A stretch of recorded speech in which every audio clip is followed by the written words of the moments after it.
U.S. President Donald Trump said on Thursday that his proposed 25% tariffs on Mexican and Canadian goods will go into effect on March 4th as scheduled because of what he said were drugs flowing into the U.S. from those countries. The drugs continue to pour into our country, killing hundreds of thousands of people. We're losing substantially more than 100,000 people. I mean, dead. They're dead.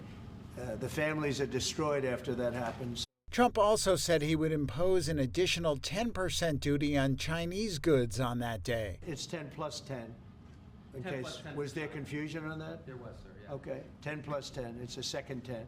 Canadian and Mexican officials were due to meet with Trump administration counterparts in Washington on Thursday and Friday to try to forestall the tariffs, which could deal a serious blow to a highly integrated North American economy. Here's Mexican President Claudia Sheinbaum.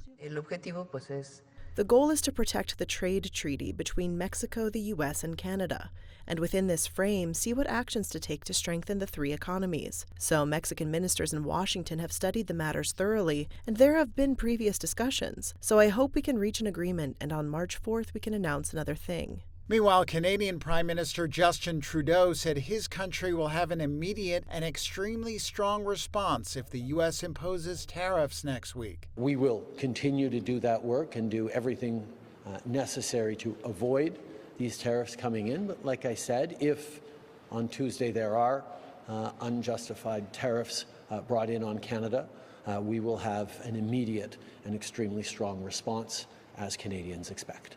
Trump's comments on the matter during his first cabinet meeting on Wednesday seemed to suggest that he may push the deadline back for about 1 month until April 4th. Comments from Trump administration officials indicated that the April deadline was for Trump's reciprocal tariffs, matching import duty rates of other countries and offsetting their other restrictions. Beijing, in a letter to U.S. Trade Representative Jamieson Greer, said China and the United States should address concerns in economic and trade fields through equal dialogue and consultation.